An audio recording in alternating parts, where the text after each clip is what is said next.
আসসালামু আলাইকুম। আমি Mohammad Mosleuddin, Chittagong medical college MBBS 59 batch থেকে বলছি। আশা করি সবাই ভালো আছেন। আজকে খুব ইন্টারেস্টিং একটা বিষয় নিয়ে আপনাদের সাথে একটু কথা বলবো খুবই ব্রিফলি। সেটা হচ্ছে যে এনএসএআইডসের সাথে আমাদের হার্ট ফেলিউর বা মায়োকার্ডিয়াল ইনফার্কশন, হার্ট অ্যাটাক, তার সাথে কোনো রিলেশন বা অ্যাসোসিয়েশন আছে কিনা। এক্স্যাক্টলি আমরা সবাই জানি যে হ্যাঁ, এনএসএআইডসের সাথে আমাদের হার্ট ফেলিউর কিংবা মায়োকার্ডিয়াল ইনফার্কশনের ডেফিনেটলি সম্পর্ক আছে। বাট আমি চাচ্ছি যে what is the pathophysiology behind it, সেটা নিয়ে একটু কথা বলতে ইনশাল্লাহ। ওকে, তো চলুন শুরু করা যাক। রব্বি জিদনি ইলমা, রব্বি শরহ লি সদরি ওয়াইসির লি আমরি ওয়াহলুল উকদাতাম মিন লিসানি ইয়াফকাহু কওলি। তো প্রথমে আমরা জানবো যে এই যে non steroidal anti inflammatory drugs, তার মেইন যে ফার্মাকোডাইনামিক্সটা কি, খুব ব্রিফলি। যে আমরা জানি এই এনএসএআইডস যেটা করে, আমাদের সাইক্লোঅক্সিজেনেজ এনজাইম 1 এবং সাইক্লোঅক্সিজেনেজ এনজাইম 2, এই দুটো এনজাইমকে সে ব্লক করে দেয় বা ইনঅ্যাক্টিভেটেড করে ফেলে। ওকে, তো এই ইনঅ্যাক্টিভেটেড করলে এই দুটো এনজাইমের যে কাজ, দ্যাট মিনস আমরা জানি এই দুটো এনজাইম আমাদের খুবই ইম্পর্টেন্ট একটা অটাকয়েডস প্রোস্টাগ্ল্যান্ডিন তৈরি করে। তাহলে যেহেতু এনএসএআইডস এই কক্স 1 এবং কক্স 2কে ব্লক করে ফেলছে, ফলে প্রোস্টাগ্ল্যান্ডিন সিনথেসিসের পরিমাণ আমাদের বডিতে কমে যাবে। ওকে, সো এইটা ছিল আমাদের এনএসএআইডসের ফার্মাকোডাইনামিক্স। ওকে, এখন আমরা জানবো এই প্রোস্টাগ্ল্যান্ডিনের ফাংশনটা কি আমাদের বডিতে। ওকে, তো লেটস স্টার্ট। মনে রাখবেন এই প্রোস্টাগ্ল্যান্ডিন খুবই ইম্পর্টেন্ট এবং এটা বডির প্রত্যেকটা সিস্টেমে রোল প্লে করে। কিন্তু আজকে যেহেতু আমাদের আলোচনা হচ্ছে এনএসএআইডস ভার্সেস কার্ডিওভাস্কুলার সিস্টেম, সো আমরা জানবো যে প্রোস্টাগ্ল্যান্ডিনের আমাদের কার্ডিওভাস্কুলার সিস্টেম এবং রেনাল সিস্টেমের উপর ইফেক্ট কী। ওকে, আচ্ছা, তাহলে চলুন শুরু করা যাক। Effects of prostaglandin on cardiovascular system. তাহলে আমরা সবাই জানি যে প্রোস্টাগ্ল্যান্ডিনের বিভিন্ন যে সাব টাইপস আছে, যেমন prostaglandin E2, prostaglandin I2, prostaglandin F2 alpha, okay, thromboxane A2, এই বিভিন্ন যে ইকোসাইনোইডস যেগুলোকে বলি। তো এর মধ্যে খুবই ইম্পর্ট্যান্ট একটা হাউসকিপিং ফাংশন সেটা হচ্ছে কি প্রোস্টাগ্ল্যান্ডিন I2 বা প্রোস্টাসাইক্লিন। তাহলে এই প্রোস্টাগ্ল্যান্ডিন I2 কী করে? এই প্রোস্টাগ্ল্যান্ডিন I2 হচ্ছে আমাদের যে একটা অলওয়েজ সে ভ্যাসোডাইলেশন করে। ওকে, প্রোস্টাগ্ল্যান্ডিন I2টা আমাদের ভ্যাসোমোটর টোনটাকে কমানোর মাধ্যমে সে আমাদের ব্লাড ভেসেলগুলোকে রিল্যাক্স করে ভ্যাসোডাইলেটেশন করে রাখে। ফলে আমাদের অলওয়েজ এই প্রোস্টাগ্ল্যান্ডিনটা আমাদের ব্লাড প্রেশার কমাতে একটা রোল প্লে করে, হাউসকিপিং রোল। ওকে, আচ্ছা, এখন তাহলে এই ভ্যাসোডাইলেটেশন যখন হয়, আমরা জানি ভ্যাসোডাইলেটেশন হলে টোটাল পেরিফেরাল রেজিস্ট্যান্স কমে যায়। টোটাল পেরিফেরাল রেজিস্ট্যান্স যদি কমে যায়, তাহলে মিন আর্টারিয়াল প্রেশার কমে যায়। তাহলে মিন আর্টারিয়াল প্রেশার যদি কমে যায়, আমরা সবাই জানি, তাহলে আমাদের হার্টের আফটার লোড কী হবে? কমে যাবে।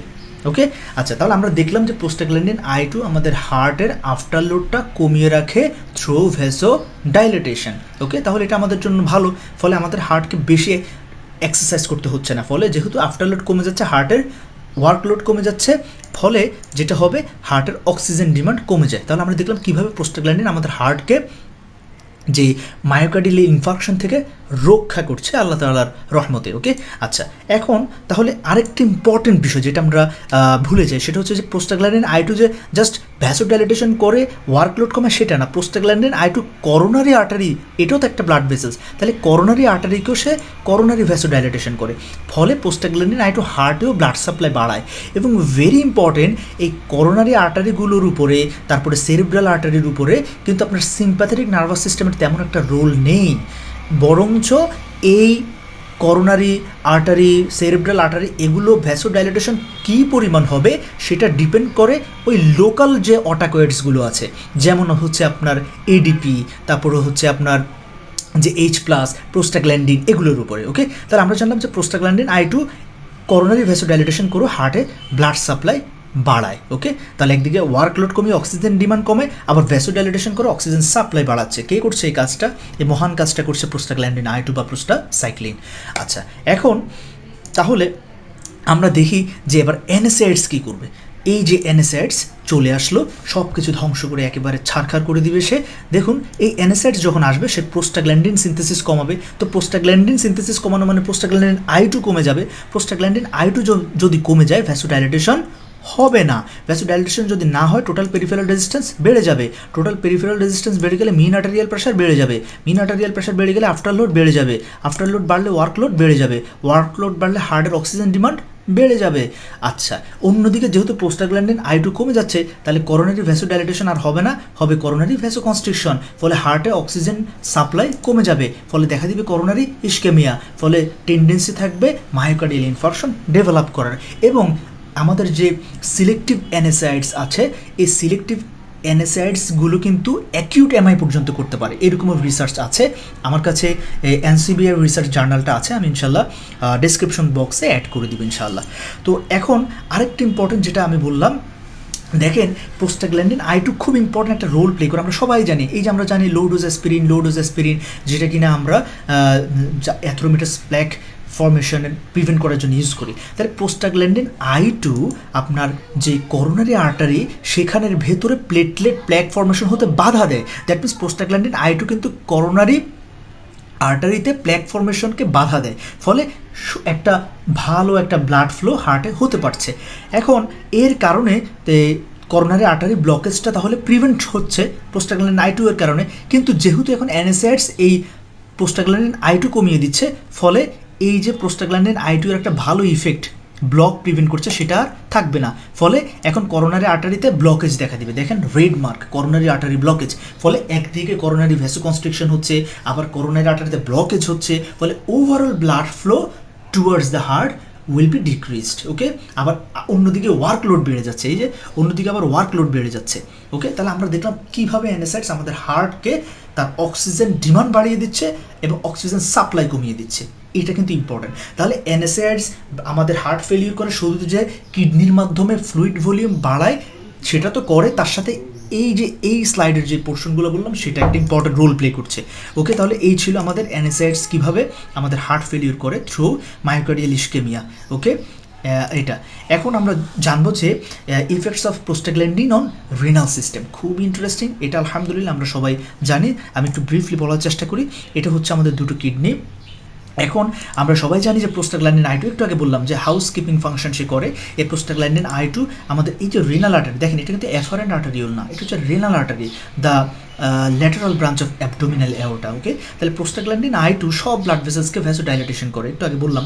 আচ্ছা, ফলে যখন ভ্যাসোডাইলেটেশন সে করবে, ফলে আমাদের রেনাল আর্টারি কিন্তু আমাদের যে পুরো সার্কুলেশনের একটা অনেক অন্যতম একটা পোর্শন, অনেক অন্যতম একটা ব্রাঞ্চ, কারণ আমাদের কার্ডিয়াক আউটপুটের অলমোস্ট 22% ব্লাড এই দুটো আর্টারি দিয়ে যায়। ফলে রেনাল আর্টারি যদি ভ্যাসোডাইলেটেশন হয়, ওভারঅল যেহেতু এগুলো আমাদের অ্যাবডোমিনাল অ্যাওর্টার সাথে কি সোজা বাংলায় বলে সমান্তরাল সংযোগ বা প্যারালেল কানেকশনে আছে, ফলে রেনাল আর্টারি যদি ভ্যাসোডাইলেটেশন হয় রেজিস্ট্যান্স কমে যাচ্ছে, ফলে ওভারঅল আমাদের টোটাল পেরিফেরাল রেজিস্ট্যান্স অনেক কমে যাবে। এইভাবেও কিন্তু প্রোস্টাগ্ল্যান্ডিন I2 আমাদের মেইন আর্টারিয়াল প্রেশার কমায়, টোটাল পেরিফেরাল রেজিস্ট্যান্স কমানোর মাধ্যমে। ওকে, আচ্ছা, তাহলে এই কথাগুলোই বলছি। প্রোস্টাগ্ল্যান্ডিন I2 ভ্যাসোডাইলেটেশন করছে, ফলে টোটাল পেরিফেরাল রেজিস্ট্যান্স কমে যাবে, ফলে ওয়ার্কলোড অন হার্ট কমে যাবে, একটু আগে যেটা বললাম। ওকে, এখন আমরা একটা নেফ্রন নিয়ে কথা বলি। এখন আমরা কিডনির ভেতরে ঢুকে গেলাম। ওকে, এখন এই যে আমাদের প্রোস্টাগ্ল্যান্ডিন E2, এটা ক্যাডজেন্টের রেফারেন্স, যে এই আমাদের যে নেফ্রন, এখানের মধ্যে প্রোস্টাগ্ল্যান্ডিন E2 অনেক অনেক ভাইটাল রোল আছে। ওকে, তো এই প্রোস্টাগ্ল্যান্ডিন E2 কী করে, সে এই যে এফারেন আর্টারিওল দেখতে পাচ্ছেন, এই এফারেন আর্টারিওলকে প্রোস্টাগ্ল্যান্ডিন E2 কী করে, ভ্যাসোডাইলেটেশন করে। যে কোনো প্রোস্টাগ্ল্যান্ডিন এক্সেপ্ট থ্রম্বোক্সিন E2, সেটা তো ভ্যাসোকনস্ট্রিকশন আমরা সবাই জানি। প্রোস্টাগ্ল্যান্ডিন E2 এই রেনাল আর্টারিওলকে, এফারেন আর্টারিওল, নেফ্রনের এফারেন আর্টারিওলকে কী করবে, রিল্যাক্স করে তার ডায়ামিটার লুমেনকে ওয়াইড করে দিবে, ভ্যাসোডাইলেটেশন করবে, ফলে বেশি বেশি ব্লাড গ্লোমেরুলাসে যেতে পারছে। ফলে কি হবে, আমাদের GFR বেড়ে যাবে, যেহেতু বেশি বেশি ব্লাড যেতে পারছে গ্লোমেরুলাসে, ফলে বেশি বেশি GFR তৈরি হবে। তাহলে GFR যদি বেশি বেশি তৈরি হয়, তাহলে সোডিয়াম এবং ওয়াটার রিঅ্যাবজর্পশন কম হবে। এটা আমরা জানি, GFR বেড়ে গেলে কিন্তু অটোমেটিকলি আমাদের সোডিয়াম এবং ওয়াটার রিঅ্যাবজর্পশন কমে যায়, টিউবুলো গ্লোমেরুলার ফিডব্যাক। আচ্ছা, তাহলে সোডিয়াম এবং ওয়াটার রিঅ্যাবজর্পশন যদি কমে যায়, ব্লাড ভলিউম কমে যাবে। ব্লাড ভলিউম কমে গেলে কি হবে, হার্টে ভেনাস রিটার্ন কম যাবে, ফলে হার্টের যে প্রিলোড সেটাও কমে যাবে। ওকে, তাহলে প্রিলোড কমে যাচ্ছে। তাহলে আমরা দেখলাম যে প্রোস্টাগ্ল্যান্ডিন E2 আমাদের হার্টকে ভলিউম ওভারলোড থেকে রক্ষা করে আল্লাহ তাআলার রহমতে। কিভাবে করে, through decreasing the sodium and water reabsorption in nephron. Okay, আচ্ছা, এই ছিল ব্যাপারটা। এখন দেখেন আরেকটা ইম্পর্টেন্ট, খুব ইম্পর্টেন্ট, এটা ক্যাডজেনকে আপনারা পাবেন ডায়োরেটিক্সের যে চ্যাপ্টারটা, সেখানে যে প্রোস্টাগ্ল্যান্ডিন E2, এই যে দেখুন prostaglandin E2 ascending limb of loop of হেনলিতে সোডিয়াম রিঅ্যাবজর্পশনকে বাধা দেয়, সোডিয়াম রিঅ্যাবজর্পশনকে কমায়। That means prostaglandin E2 is a natural diuretics. Okay, তাহলে কি বলছি যে prostaglandin E2 is a natural diuretics, কারণ সে সোডিয়াম রিঅ্যাবজর্পশনকে কমায়, ফলে আপনার ইউরিন দিয়ে বেশি বেশি সোডিয়াম চলে যায়, আর সোডিয়াম ইউরিন দিয়ে বেশি বেশি গেলে সে সাথে পানিকে বেশি বেশি নিয়ে বের হয়ে যাবে, ফলে ডায়োরেসিস হবে। এটা একটা বিষয়। ওকে, এটা একটু জেনে রাখি আমরা। আচ্ছা, এখন আমরা দেখব ফলে এভাবেও সে ব্লাড ভলিউম কমায়। দ্যাট মিনস সোজা ভাষা প্রোস্টাগ্ল্যান্ডিন I2 ব্লাড ভলিউম কমায়। ওকে, এটা। এখন আমরা দেখি NSAIDs এসে সব কীভাবে ধ্বংস করছে। দেখেন এই NSAIDs চলে আসলো। ওকে, এখন এই NSAIDs আসলে কি হবে, প্রোস্টাগ্ল্যান্ডিন I2 সিনথেসিস কমে যাচ্ছে। প্রোস্টাগ্ল্যান্ডিন I2 সিনথেসিস কমে গেলে এই যে ভ্যাসোডাইলেটেশন হবে না, ভ্যাসোডাইলেটেশন না হলে TPR বেড়ে যাবে, TPR বাড়লে ওয়ার্কলোড অন হার্ট বেড়ে যাবে। অন্যদিকে প্রোস্টাগ্ল্যান্ডিন E2 যেহেতু কমে যাচ্ছে, ফলে নেফ্রনের এফারেন আর্টারিওলেরও ভ্যাসোডাইলেটেশন হবে না, ফলে ভ্যাসোডাইলেটেশন না হলে গ্লোমেরুলাসে ব্লাড বেশি বেশি যেতে পারবে না, কারণ রেজিস্ট্যান্স বেড়ে গেছে, পথটা জ্যাম হয়ে আছে। ফলে গ্লোমেরুলার ফিল্ট্রেশন যে রেট সেটা কমে যাবে, GFR কম তৈরি হবে, ফলে টিউবুলো গ্লোমেরুলার ফিডব্যাক অ্যাক্টিভেটেড হয়ে সোডিয়াম এবং ওয়াটার রিঅ্যাবজর্পশন বেড়ে যাবে, ফলে ব্লাড ভলিউম বেড়ে যাবে, ফলে ভেনাস রিটার্ন বেড়ে যাবে, ফলে প্রিলোড অন হার্ট বেড়ে যাবে, ফলে হার্টের যে ওয়ালের উপরে বেশি বেশি ব্লাড এসে স্ট্রেচ করবে, এটাকে বলছে কি ভলিউম ওভারলোড। ফলে due to NSAIDs there will be volume overload on your heart. Okay, আচ্ছা, এটা তাহলে আমরা দেখতে পেলাম যে NSAIDs-এর কারণে একদিকে আমাদের করোনারি আর্টারিতে ব্লাড ফ্লো কমে যাচ্ছে, অন্যদিকে হার্টের অক্সিজেন ডিমান্ড বেড়ে যাচ্ছে, অন্যদিকে রেনাল সিস্টেমকে ইনভলভের মাধ্যমে আমাদের ফ্লুইড ভলিউম বেড়ে ভলিউম ওভারলোড অন হার্ট বেড়ে যাচ্ছে। ওকে, আচ্ছা, তাহলে প্রশ্ন হলো যে এগুলো হলে কেন হার্ট ফেলিয়ার হচ্ছে? ইয়েস, ডেভিডসন স্যার কী বলছে আমরা দেখি। So NSAIDs leads to heart failure. এখন আমরা এই চার্টটা একটু লক্ষ্য করি, এটা ডেভিডসনের একটা চার্ট। তো এখানে আমরা দেখতে পাচ্ছি যে হার্ট ফেলিয়ার কেন হয়। এখন আপনারা লক্ষ্য করেন 1 নম্বর point, reduced ventricular contractility. That means ventricular contractility যদি কমে যায়, ভেন্ট্রিকুলার কন্ট্রাক্টিলিটি কখন কমবে?